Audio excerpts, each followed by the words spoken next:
The wheel of time turns, and ages come and go, leaving memories that become legend. Legend fades to myth, and even myth is long forgotten when the age that gave it birth comes again.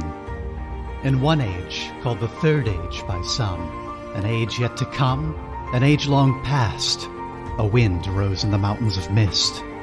The wind was not the beginning. There are neither beginnings nor endings to the turning of the wheel of time, but it was a beginning.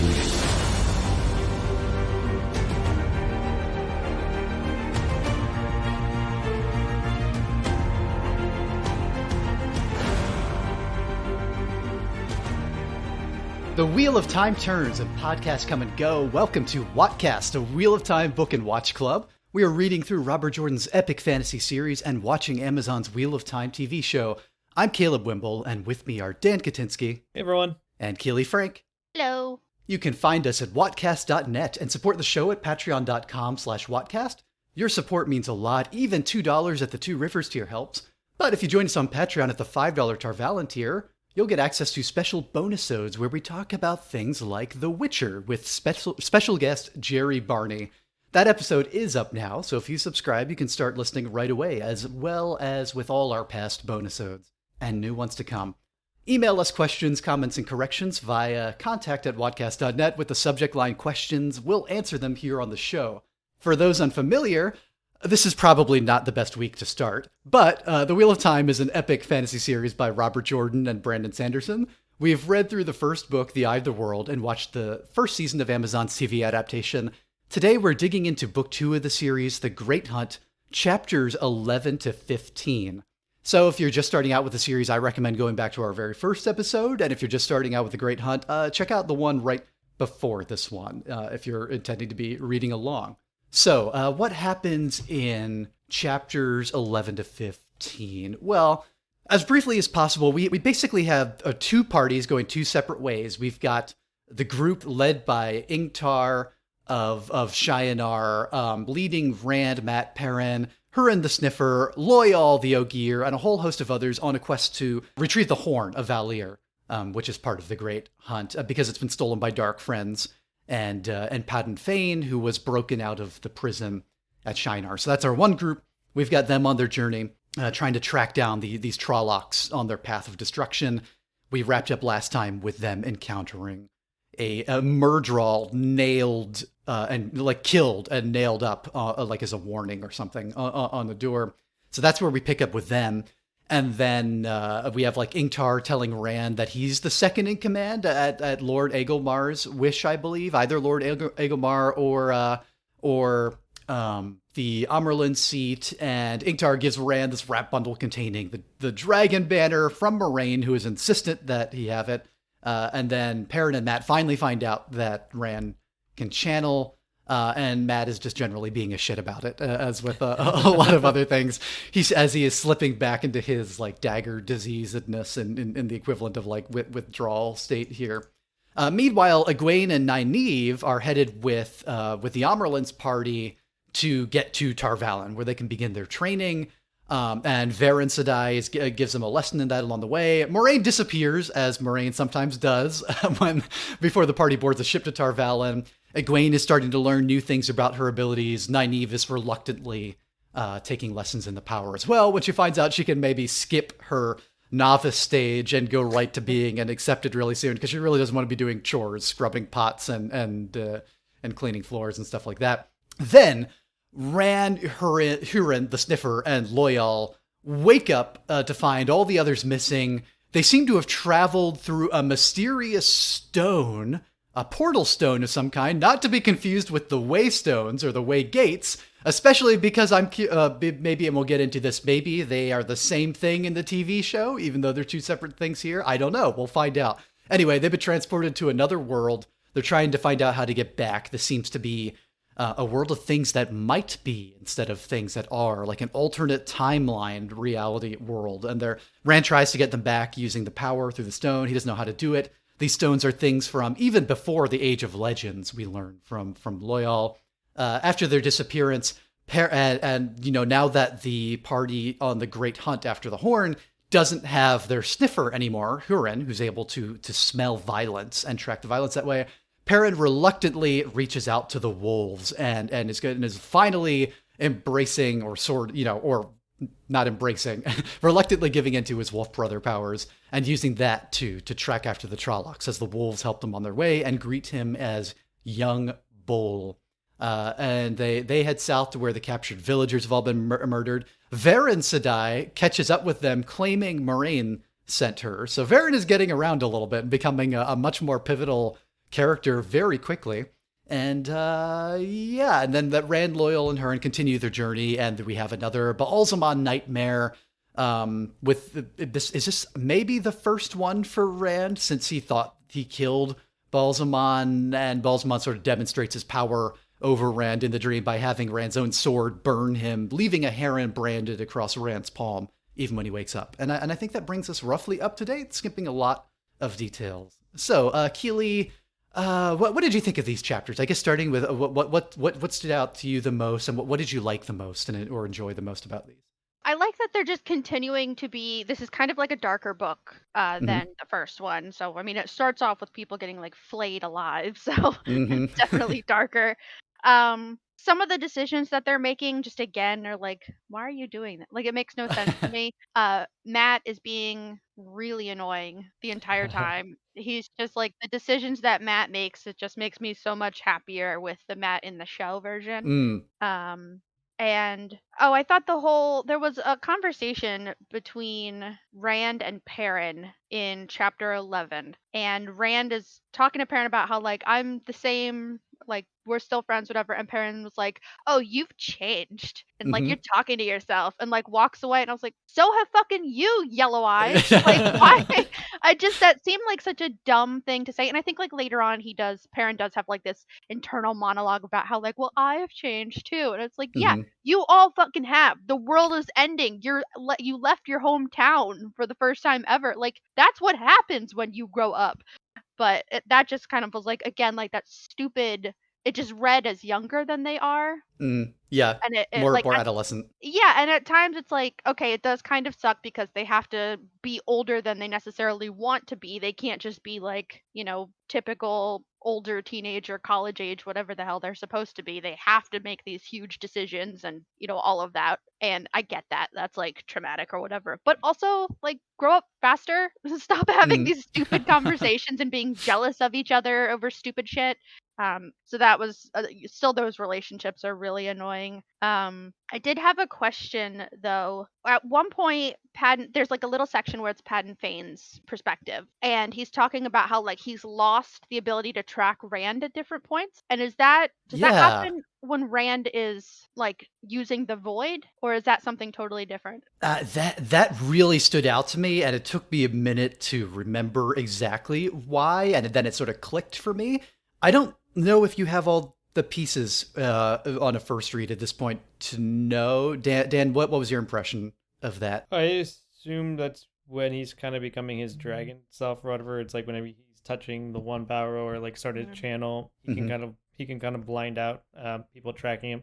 Was just my hypothesis, but we don't actually. The audience doesn't have a concrete answer. Yeah, that's definitely part of the answer, but there is a lot more to it that we're getting other hints for. So yeah, we will get it told to us explicitly, I believe, at some point in this book, what is going on there. But that was an interesting detail to just kind of be thrown in there, because there's a lot of weird things that Hurin's picking up on and sort of alerting us to, like, yeah, this is not the way. Even though we've kind of just met him this book, they sort of established a baseline for how his abilities work, and they're all getting kind of wonky real quickly here. So I guess what about you, Dan? What were the highlights of these for you? What worked for you at these chapters? These 5 might have been my favorite so far. I think they flow really nicely, and the change in perspective isn't jarring. Sometimes it slows down my reading pace when we switch scenes or perspective or characters, and I had to kind of readjust. Like the last set of chapters where we switched to the captain. I find it hard to do that context switching. Sometimes I'm ingrained in the moment, and I don't like it when we jump out to a totally different character. Like it's as the kind of reader I am, it's very jarring if like you just like jump over to another section, then you have to go through the whole like describing what's going on, whose perspective is. that takes me out of the moment and I have to readjust and then get back into that flow. So it's like this time around though, I feel like it's been a really healthy and like very like between like the channelers like going to Tar Valon and then Rand's group tracking down the Horn, and then Padan Fain's perspective. I think jumping between those three really worked well, and I don't think it disrupted the pacing at all. I've also really liked that they've leaned into the magic and gore this time around. There's more horror, which I love.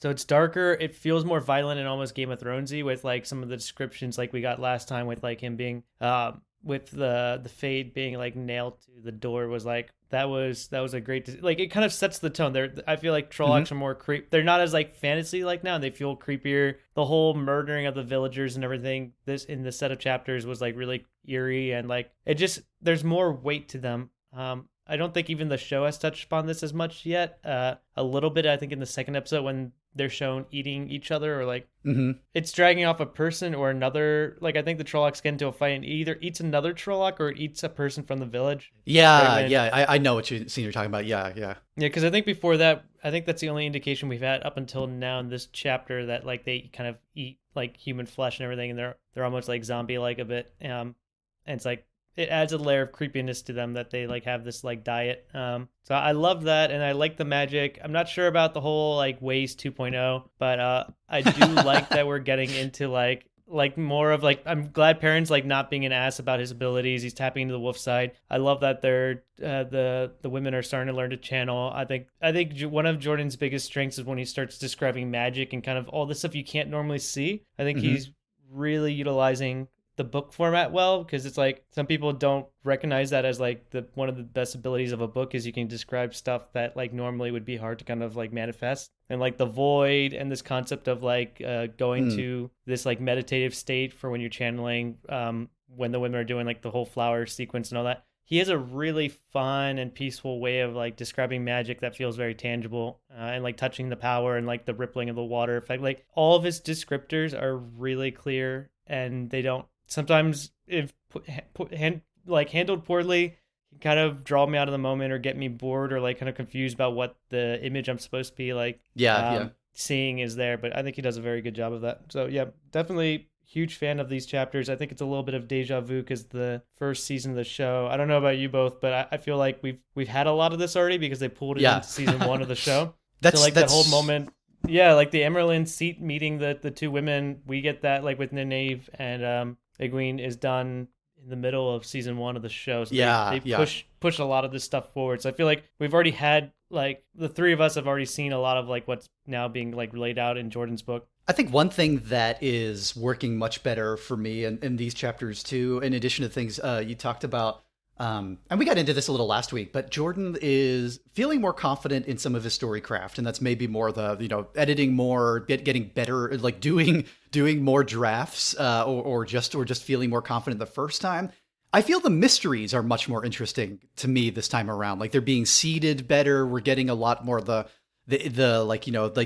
signposts to pay attention to strange details, and that feeds into the horror elements. I think that there's kind of like the horror unfolding with mysteries about what the meaning of these events are and who these what these new threats are, what's going on with Padan Fain, with the dagger. All of that feels better seeded to me, rather than we talked about, we frequently ran into the first book things that it seemed like he came up maybe with a good answer 200 pages later or 300 pages later, and didn't always go back and seed it in the most interesting way. Here, I feel like we are getting, even on the thing that Keeley, that you mentioned of the what's going on with Rand disappearing thing, like we get like the little signposts and indicators that there are strange things going on, and they feel rightly strange to me now in a dark fantasy mystery horror sort of way, like all those genre threads being tied together a little more effectively this time around.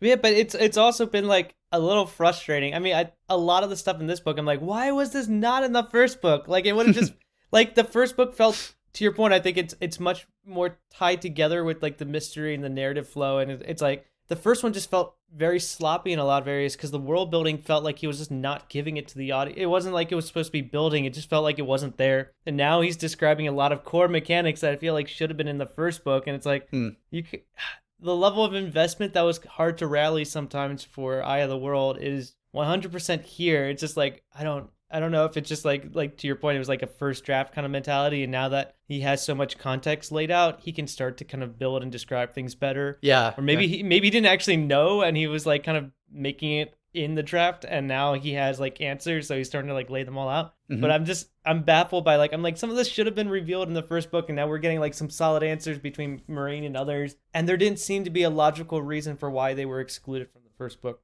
Yeah, it could just be that. It could be what you said. It could be. I feel like a lot of people, a lot of writers do discovery writing, where they discover like the story that they're telling. It's called like in the process of writing it, and then go back and implement all that, which maybe the first book didn't do so well. But I do get the sense, and I happen to know from like the things he said at cons at the time, and from, like all the blogs like Dragonmount that were writing over the years, that Jordan did start to plan more and more and more as the series went on. And part of that was necessity, I think, as the world grew and we do get all these characters and all these threads going, that he had to plot things out much more, much farther in advance and have a sense of all that.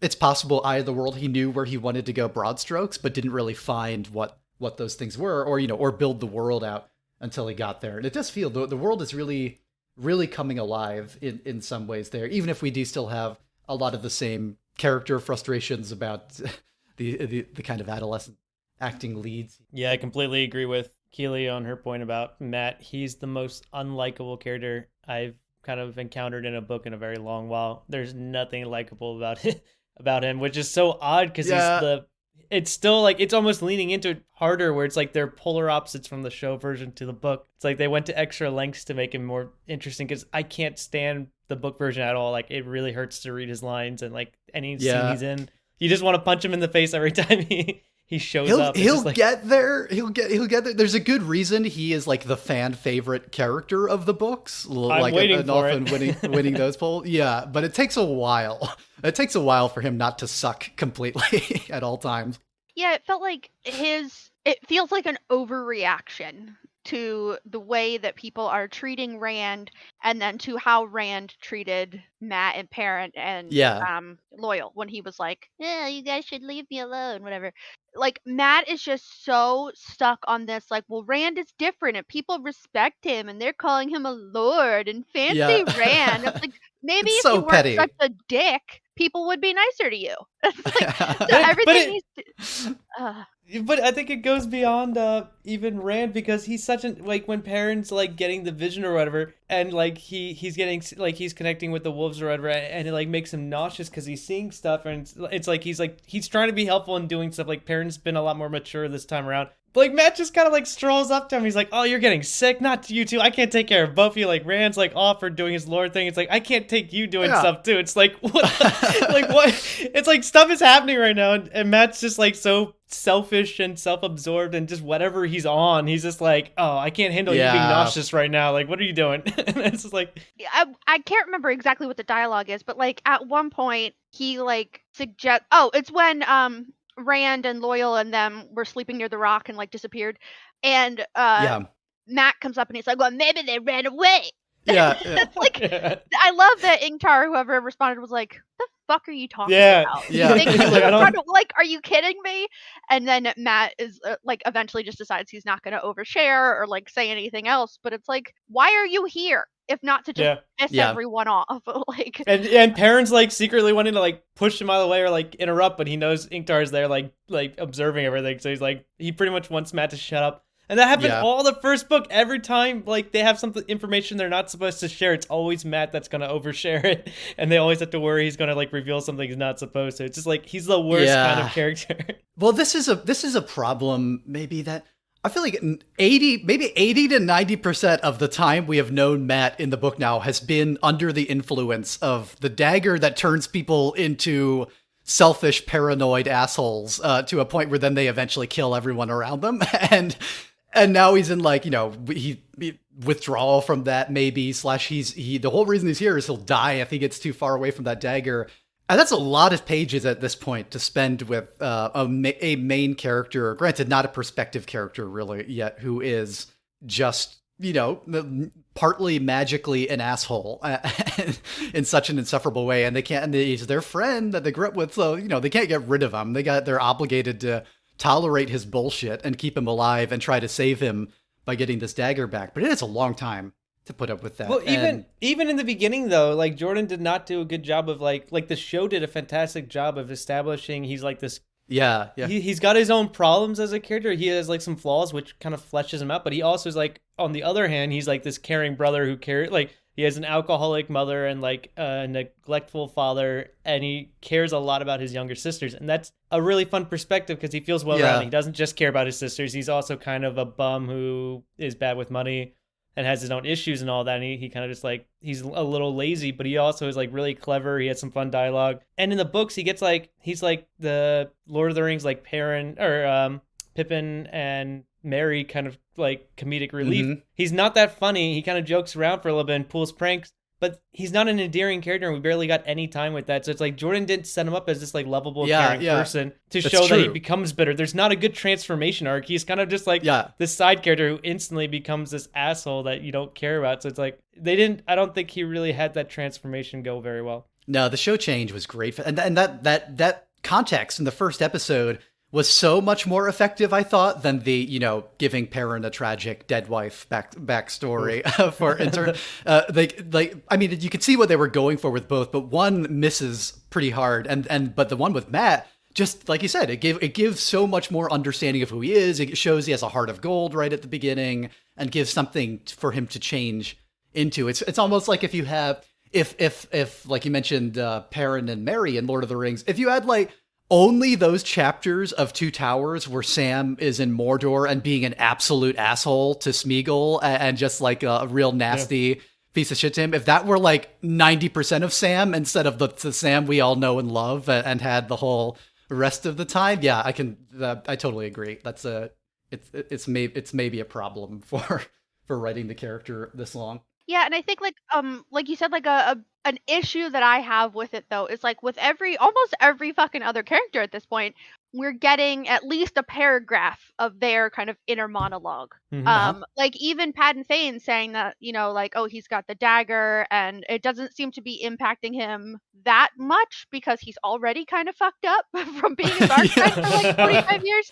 But like it feels like we're getting kind of the mentality and the motivations of everyone else, whereas Mat is just his own dialogue to other people being a dick.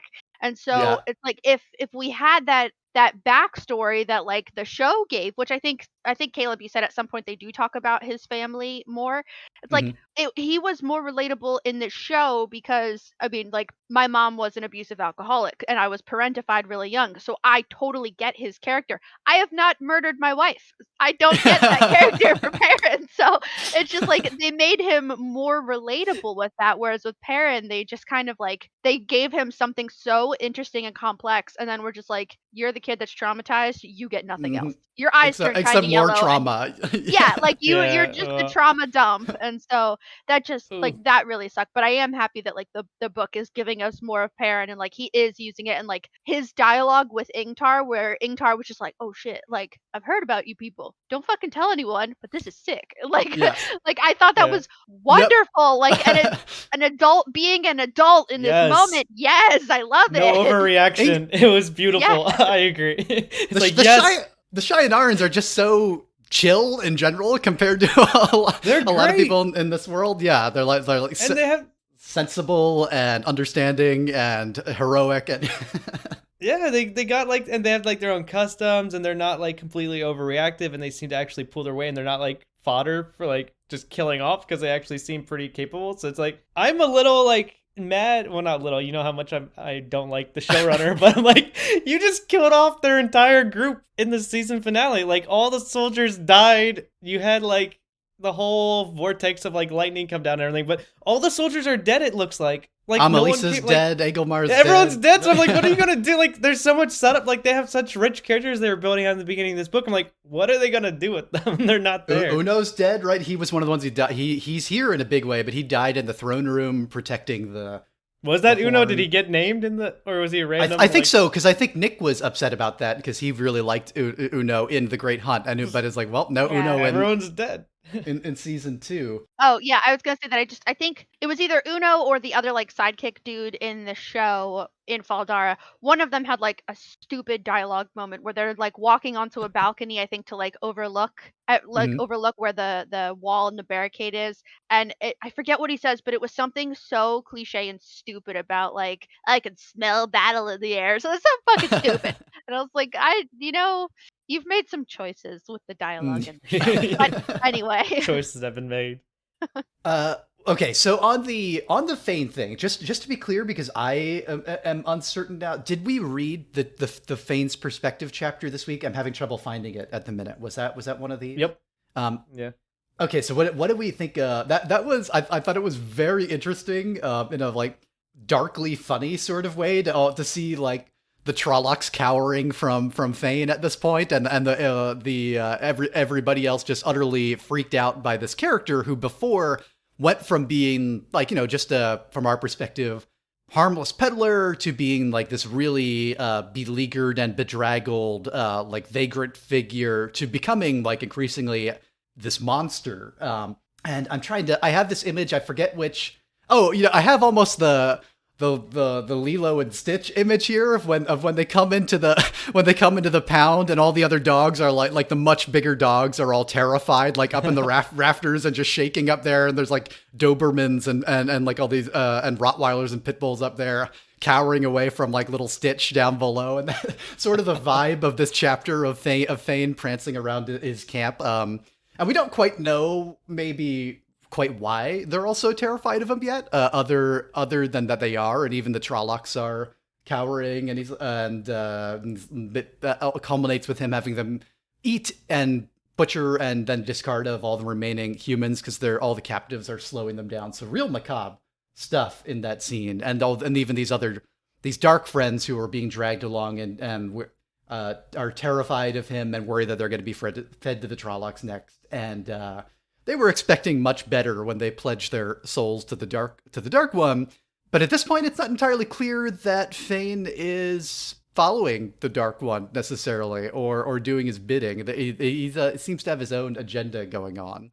And I think like at least it was reading to me like part of the reason why they were so scared of him or so intimidated is because he feels unpredictable. Mm-hmm. Like it was him that like crucified the Fade, right? Yes. Didn't he say that he did that? Yep. Okay. And we still don't know how, but he did. Yeah. Yeah, I'm wondering that too. I think we were thinking like maybe it was what's her name? Lanfear, however the fuck you say her name. Oh, the other Forsaken? Yeah. Yeah. So to find out that it was him, I was like, oh, well, fuck. Okay. So, and I think it's also that like they're building him to be so incredibly fucked up that, like I said, like he's got the dagger and he's just like, cool, my knife is back. Like it doesn't seem to have any impact on him. And that you find out this whole time that like for years they trusted him. And I think it's that kind of like typical, like stranger danger is scary, but it being someone you know and trust is so much more like fucked up internally. And so I think for me, like I love his character. I love how fucked up he is, how like terrifying he is. Like, yes, please, more of that, less of all these like everyone's gonna be a hero. You're the most powerful there's ever fucking been. Like, I'm tired of hearing that. Give me all the fucked up. Keep crucifying people. Keep playing bitches. I love this. Like, and I even wrote down like I wondered when they were originally talking about chasing like the Trolloc horde and stuff, how it's like, oh well, they'd stop here and there'd be a dead body, and then they'd zigzag that way and there'd be. And I wrote down like, is he fucking with them? Like, is he playing the long game where he's like, okay, make sure you show one body here, and then we're gonna zigzag and double back and fucking leave. He kind of is though, yeah, because he tells them to like leave the heads on, like to cut, like he's like leave a pile. He's like they're slowing us down. He's like we'll keep a few of you dark friends to defeat them, but we're gonna just like pile them up and then take their heads and kind of like line them up so they can discover that. And then he's like toying with Rand too. He's like, I think he's kind of super satisfied he doesn't have to get chased by, or he doesn't have to go after Rand anymore. He has Rand following him. So like he loves that the tables have kind of turned and that everyone's like kind of coming to him now, and he doesn't have to kind of like trot off after them like he did in the first book. And that little bit of his thought process of like where the thought starts out, if I were paying attention, I probably shouldn't have let the Trollocs kidnap that whole village of people. That was a bad idea. And it's like ellipses. Because I was just having so much fun killing that Fade that I wasn't even paying. And it's just, this like over the top cartoon evil sadism that I am very excited to see Johann Myers lean into, because we only got him for like really maybe three scenes, I think, in the whole first season.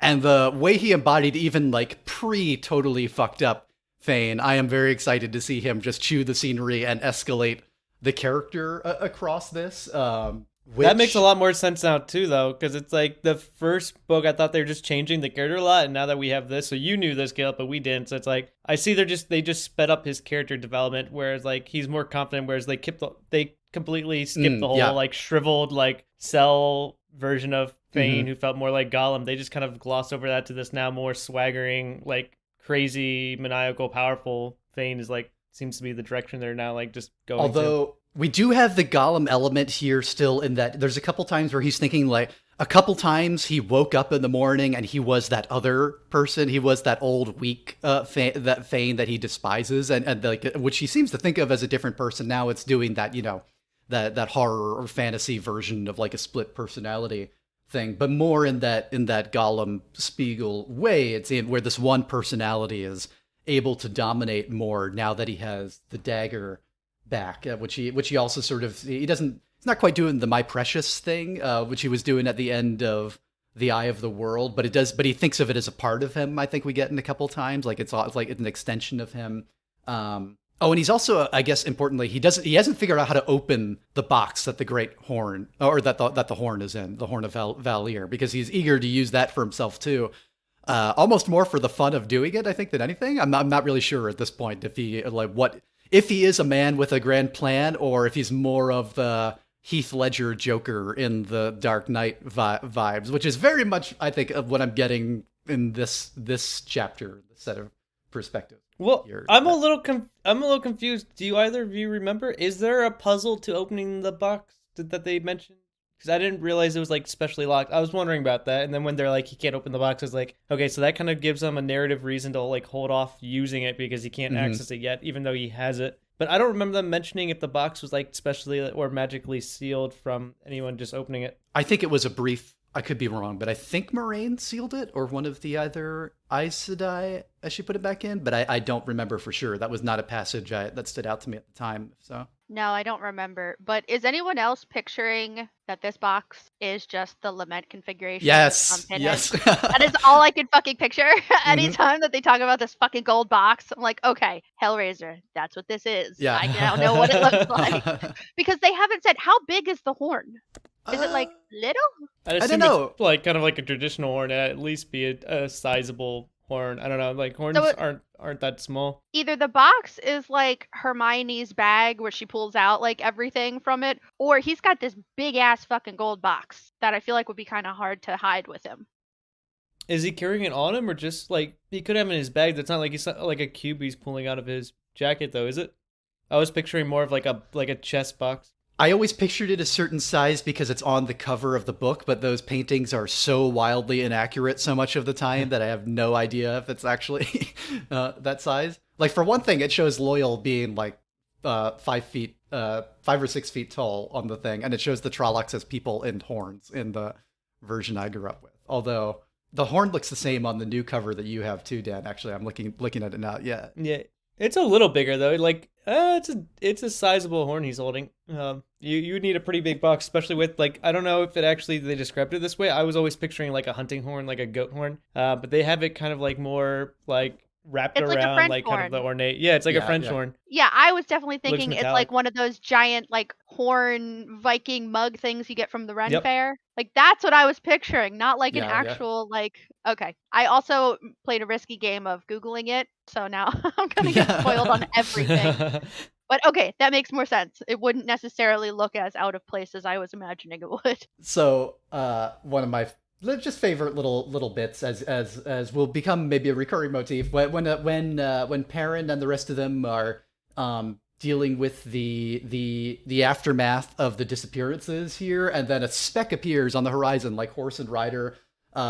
She slowed to a trot as she came up on them, fanning herself with one hand. A plump graying woman with her cloak tied behind her saddle who blinked at them all vaguely. And I just smile the moment that Verin comes back into the story and is showing up to meddle with things this way, because I I really like her character, and I don't know how much of that is me remembering what I like about her later versus just like from the moment she showed up in The Great Hunt, but I'm really enjoying every one of her scenes and her little like tutorials with the others. She giving us a different sort of point of view Aes Sedai, but like being more of the Moraine role so far, but with a very different personality from Moraine. Yeah, like to me, she reads as comic relief, like for some of the comments that she's made so far. But I still definitely she comes across as like that like quirky librarian that doesn't necessarily play into all the like petty bullshit that happens in the world. So whenever somebody tries to make something more dramatic than it is, she's like, "What the fuck are you talking about? Like that's not how that works." So I definitely appreciate her.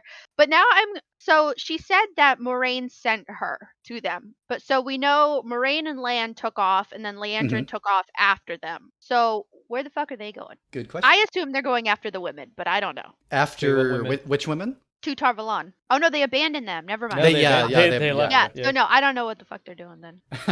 It is yet to be disclosed. But yeah, I do like her showing up, and I think I enjoyed kind of the whole, she almost wants to backpedal to figure out why they disappeared. Once she finds out they disappeared, she like kind of wants to go back to the source and kind of look around a little bit. And then like even with the fade, she's like, I wanted to examine it because it's like we haven't got one that's close before. So it's like, she reminds me of the scientist, I'm spacing on her name, but the scientist character from Attack on Titan who just constantly wants to like, there's these like human eating massive like new titans that have no capacity for thought as far as it seems, or all they want to do is eat humans. And this character is like pint-sized, but just is like so fascinated by them. Even when they try to like kill her, she just like wants to learn more about them. And this character is reading very similar to that.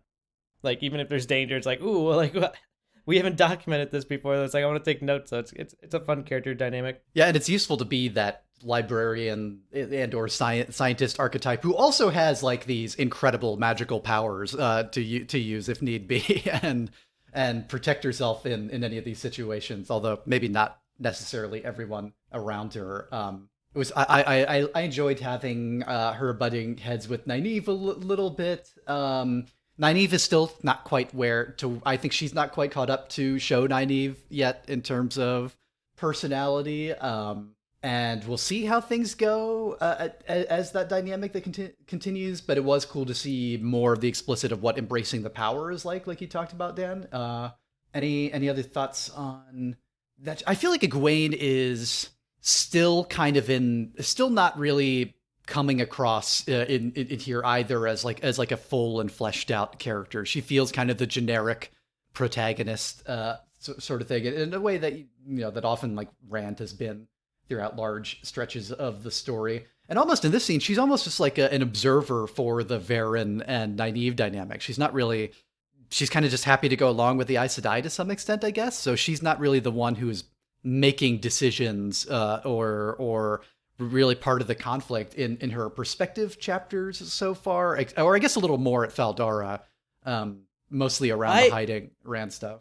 But I actually like her character. It comes off a little generic, yes, but like she's this warm kind of character, kind of like Hermione figure that I gravitate towards as like a nice cushion to everything else going on. I like that. I like the innocent character that also has power, who is a little more like spacing on the word right now, but she's like more tuned into the other character zone, is sympathetic to that, and not as like, she's not self-absorbed at all. And I kind of just like that. So it's like, and her like wondering if Nynaeve is gonna like break down and like be all mad, and like she's like sitting there, and she brings an interesting perspective to that scene, because even though Nynaeve is the main focus, she's almost turning out to be like, Egwene's almost the tragic character at the moment, because like I was almost laughing when like the Aes Sedai like looks at her and she's like, oh, you're not unique at all. Like she literally just says that for verbatim. It's like, she's like, oh, like Nynaeve, you're like, you have a lot of power. Like we haven't seen stuff like this in like hundreds of years. Like you have a lot of potential. And then she's like, she just turns to Egwene and she's like,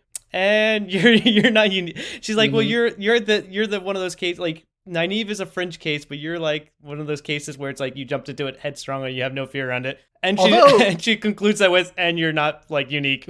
We've seen those before. You're like, you're just like Moraine. But then by the end of the chapter, we learn from Anaya that Egwene may have a talent that is incredibly rare and that they haven't seen for ages. Which also made me laugh because characters are constantly getting ability, like, they're like, oh, we haven't seen that in 400 years. Like, no big deal. It's like, oh, it's a dreamwalker. It's like, oh, I wrote that down in my notes because I just thought it's hilarious at this point where they're constantly like, well, we haven't seen that in a few hundred years. It's like, oh, cool. You're like, or like the sniffers or whatever, just like wolfwalkers, is like, oh, those haven't been around since the dawn of the time, but okay. It's like, it's cool.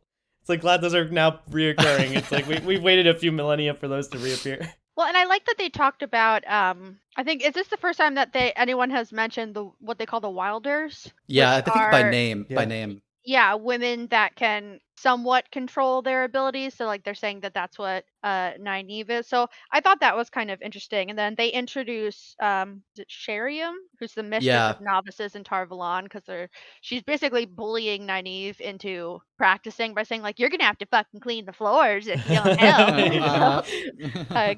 Getting her. Like, and then was Egwene dreaming of Lanfear? Is that like setting her up again because she sees a woman and a man when she's dreaming about Rand and thinks that he's in trouble? Well, I can't say. Okay. To be determined then. Unless you want me to pick up on that. Let's see. She says I had a dream. Yeah. Rand's on the ground, sleeping, wrapped in a cloak. A woman was standing over him, looking down. Her face was shadowed, but her eyes seemed to shine like the moon. Yeah. And Egwene had known she was evil. Then a flash of light, and they were gone. She sees some other stuff too. There's like an iron trap. There's like a bunch of imagery that's more like Min style, metaphorical. Like of a big. But Keeley, you're right though. I remember she mentioned that she couldn't place who the figure was. It could have been Moraine. It could have been any of the other Aes Sedai or like any other. Like it could have been a lot of figures that she could have inserted there, but it wasn't like described clearly who it was. Oh, yeah. She wondered if the woman had been Moraine and upbraided herself for the thought. Leandrin fit that part better, or perhaps Alana. She had been interested in Rand too, but she doesn't tell that part to Anaya, and she seems certain that the woman was evil. Just question about the Dreamwalker thing. Is Balsamon a Dreamwalker? Well, if you recall, this was one of those periods. Well, I can't quite say things in Eye of the World in Caemlyn when Moraine catches up with everybody and finds out that they've been having these dreams the whole time, and she's like, "What the fuck? Tell me, you're having dreams all." And she does say at that point, with no explanation, God, there hasn't been a Dreamwalker in hundreds of years in Tar Valon, but if I had known someone was walking into y'all's dreams, I could have tried or like tried to hunt down like some of the lore around that, like try to look up the knowledge for what to do about dreams. So I think that might be our only prior mention of dream walking as a talent, and maybe an early foreshadowing, an indicator from Moraine there that it has something to do with being able to even enter dreams in that way. So maybe Balsamon is doing something like that he's able to affect them physically through that process. Yeah, because then there's like that whole dream sequence or whatever it is with Balsamon showing up to Rand again while Loial and what's his face are asleep. And so then I was wondering, like, because Rand is like saying to himself, like, this is a dream. Is this a dream? This could be a fucking dream. I can't tell. And so I was wondering that too. Like, is he actually, like, how powerful are we supposed to assume that Balsamon is at this point? Because we know he can hurt Rand through the dreams because he's woken up injured before. But is it something where, like, if Loial woke up, he wouldn't see that any of it was happening? He would just see, like, Rand staring off into the distance or something? Or is Balsamon, like, keeping them asleep while he's showing himself? Like, it's weird that there's other people around this time. That's a good question. And maybe we'll get an answer in the next set of chapters. I didn't get to finish them yet, but we are getting. There's a lot of developments really quickly. We haven't really talked about the place they are itself, have we? The what do we know so far about where Rand and Loial and Hurin are in this other world? They traveled through a stone. We know that, and it's kind of like this is the thing that makes me wonder. Remember, the show changed the appearance of the Waygate so dramatically and made it this thing you had to use the power for rather than something that could be operated like by Ogier with the leaf panels and all that, and made it something you had to like open this portal in. Which it makes me wonder if the show is going to merge the two technologies, the Waygates created in the Age of Legends and then whatever these stones are that transport them here. Because you do, it seems, have to have the power to use the stones, unlike the Waygates. But they're not in the ways. Like, I think that's clear. And does Loial give, I don't want to, again, because I accidentally read past a little bit, does Loial give an explanation of where he thinks they are in this chapter here?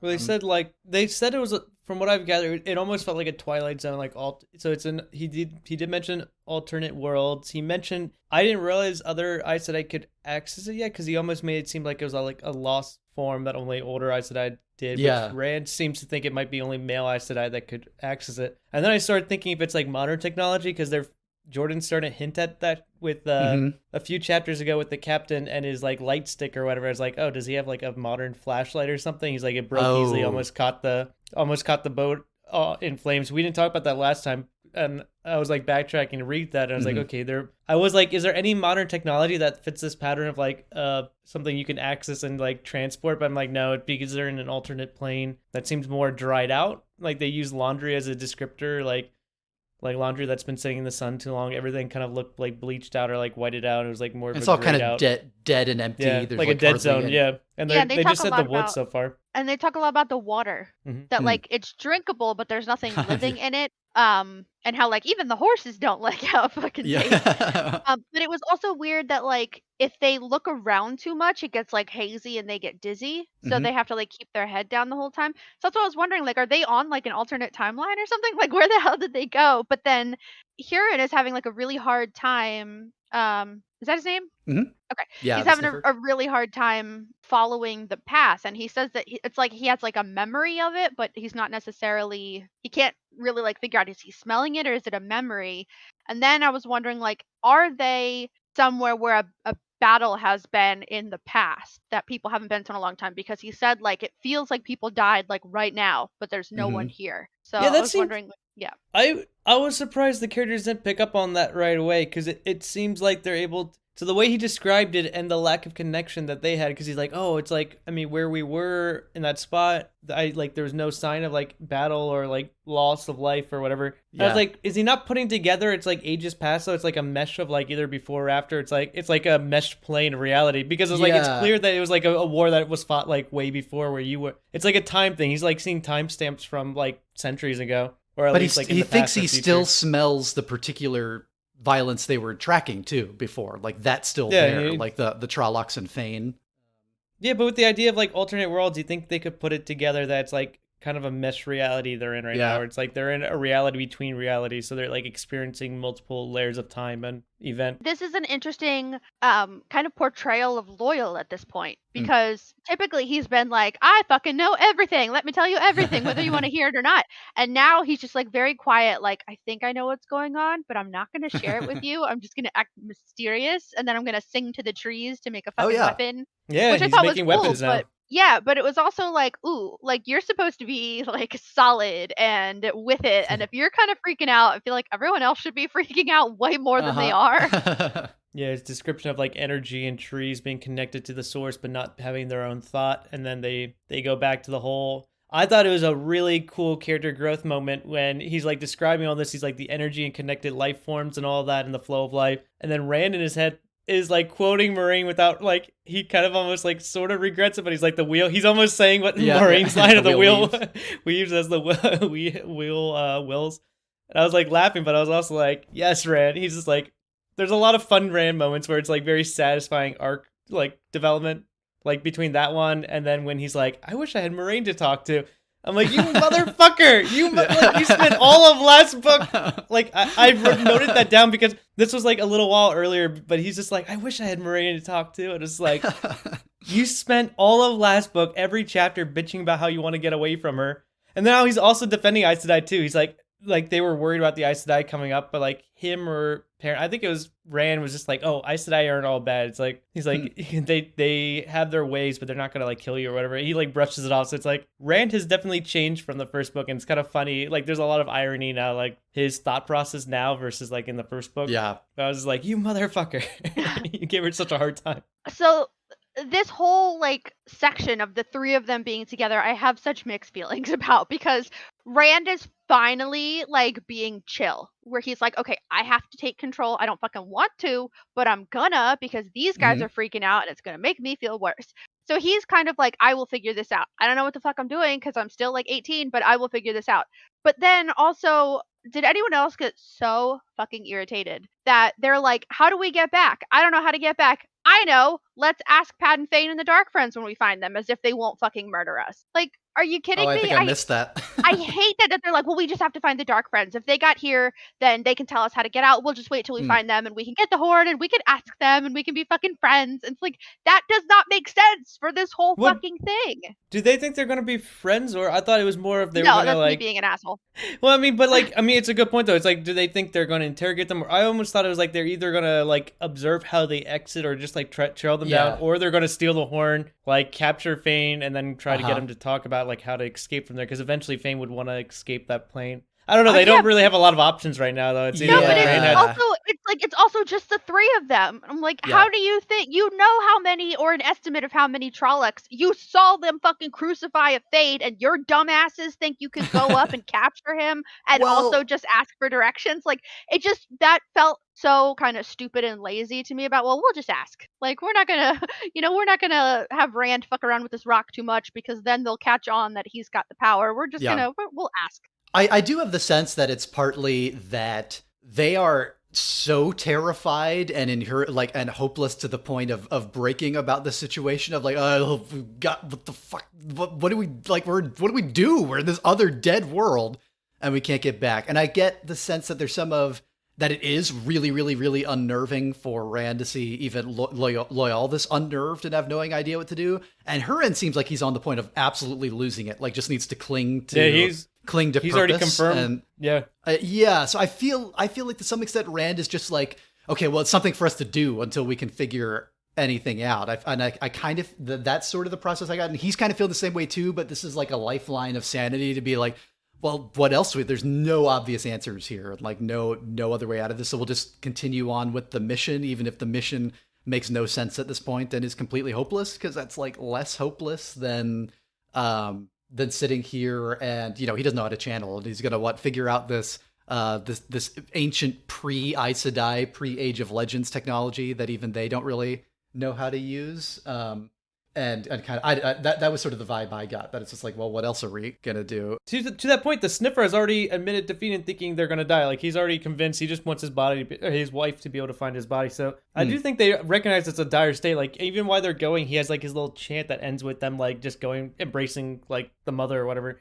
So like, I think he's already like realizing he's gonna die. So I don't think he's like gonna live through this encounter, or he just kind of wants to be able to like get buried back home. So he seemed to almost admit defeat too fast. He's like, oh, well, we're gonna die, and he's just like wants to now be able to die where his body can be found, or they can tell that. But I don't know. I felt like he got pretty morbid pretty fast compared to like some of them.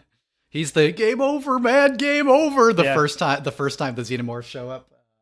Pretty much. He got really depressing there. He's just like, well, I'm going to die. Make sure they find my body, or tell my wife that I died here so that they at least know where. Because he's like, I do appreciate that he's so concerned about her. He's like, she's going to like never get over this if they don't find my body, or if my kids know what happened. Yeah. Question. Where did I write it down? They keep talking about, straight lines in the sky. Yeah. Did they notice that? My idea, because I don't know what that is that hopefully they're bringing back the big scary monsters from the sky. Chemtrails. the drag car, the little sort of because why would you introduce them and never bring them back, you assholes? Give me something. So that's what I'm hoping, because I mean, the only thing that I could picture was like when like a jet goes by and leaves like the line in the sky. Like, that's what I was picturing. I don't think that's what he's putting into this universe, so I hope that it's like, that could be fun though, fighter jets. That is kind of what it sounds like, right? Like almost like a line drawn with a cloud, like way too straight to be natural. He described that does sound like a contrail. And I don't know, that was the one other thing that made me think what you were saying, Dan, of like possible sci-fi technology things going on.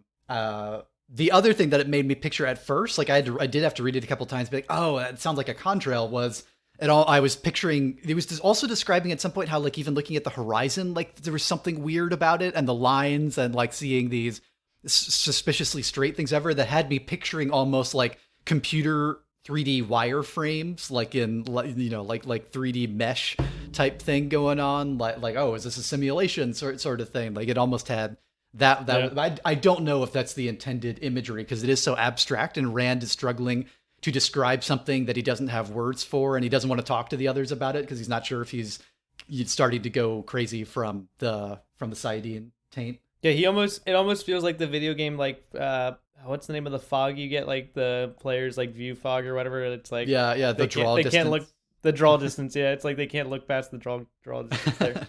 Okay, any final thoughts on these chapters and wrapping us up on this week's read? Where the fuck is Tom Maryland? They keep hinting at him.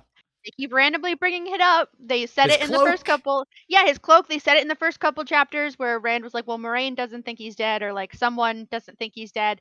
And like every couple chapters, they mention him again. Like, grand entrance, where are you? What about you, Dan? Yeah, I'm very satisfied with these chapters. I think they've introduced a lot of fun, like magical components and just like good world building. So yeah, Jordan's really getting into this element. And I'm starting to really appreciate the world of like Wheel of Time. I think the only other thing for me was not these chapters, but something I meant to bring up last week. Just a minor little interesting tidbit was the dedication at the start of the book, which is the book is dedicated to Lucinda Culpin, Al Dempsey, and Tom Gardy, and then this whole long list of names. Jordan says, they came to my aid when God walked across the water and the true eye of the world passed over my house. And I was like, that sounded so cryptic to me. For the longest time, I had no idea what it was, but it made a lot of sense looking up some comments made in passing, I think, at some conventions or something. This was a reference to Hurricane Hugo, which struck Charleston, South Carolina, Robert Jordan's home, in September of 1989, and was so this was before I was born. But I remember even my parents talking about this hurricane as being incredibly destructive on the East Coast, and like they were in South Carolina at the time, actually. So that's what that is. If that's it for this episode, next time we'll be reading chapters 16 to 20 of The Great Hunt and finding out just what the heck is going on in this other place, and seeing the story continue to develop in these different party plot lines. This episode of Wattcast was produced by yours truly. You can find me on Twitter and Instagram at Caleb Wimble. Keeley, where can people find you? On Twitter and Instagram at Keeley_reads. Dan, where can people find you? At Pansy Dan at Instagram and Twitter. Remember, you can find us all at wattcast.net. Follow us on Twitter and Facebook at Wattcast Podcast if you want to get those regular updates on the show. And support us at patreon.com/Wattcast, which is, again, where if you join the Tar Volunteer, you can get access to our new Witcher bonus episode, talking with Keeley and with Jerry, and having a really fun, really involved discussion about everything The Witcher, especially the latest season on Netflix. The last month, I believe, that one launched. You can also support us by leaving us a 5-star review on Apple Podcasts or your podcast platform of choice. This helps so much. Number 2 way we find new listeners. The number 1 way is to tell a friend about the show. Word of mouth means the world to us. That's all for today. Thanks for listening, folks. And remember, this is not the ending. There are neither beginnings nor endings to the turning of the Wheel of Time, but this is an ending. Farewell.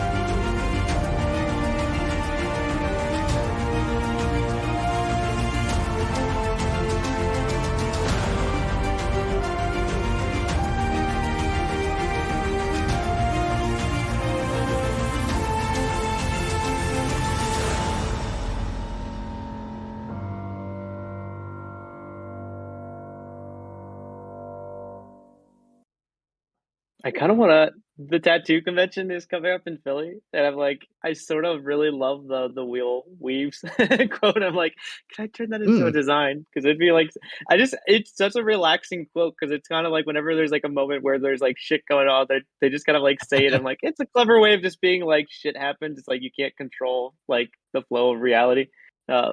I don't know. I'm like, after this chapter, I'm just like, I really do like that saying. Like, is it too nerdy to get a Wheel of Time like that too? Not if you get it in like a remake of one of those signs. You get like the live, laugh, love signs. Oh God. keep calm and weave on. Oh, God, Oh my yes. God. Yeah. Oh. No, that'd be a good mark. one. You could do some good designs for that. Or if you wanted to get infinity worked into it in some way, or any one of those symbols. Yeah, it's just like a fun. I don't know. I like that saying. I don't know. I'm like, should I read all the books before committing to like that phrase? Like, I always like don't do anything around media. It's always like my own ideas whenever I come up with a tattoo idea, because I don't want something getting appropriated by like the alt-right. And then I'm like, I have like a Pepe the Frog tattoo that's now like it's now like a white nationalist like symbol. Ooh, so like whenever you do something that's like, I don't want to do anything that's like in the popular sphere, because then it can always be appropriated by someone else. So like, oh. But that could be anything, you know. Like it could be 100 years old and suddenly it means something new. Like you could, you know, you could live in China and suddenly Winnie the Pooh is like a certain like symbol of political sentiment and a particular party and everything. So you just never know. But I don't know. That sounds like a good tattoo idea to me. I know, you know, if something does happen at some point, you could always get it worked into something else. Mm-hmm. Yeah. I'll think about it. But I'm just like, it's a fun phrase. I kind of like it. It's like there's a small spot I could like kind of get that somewhere.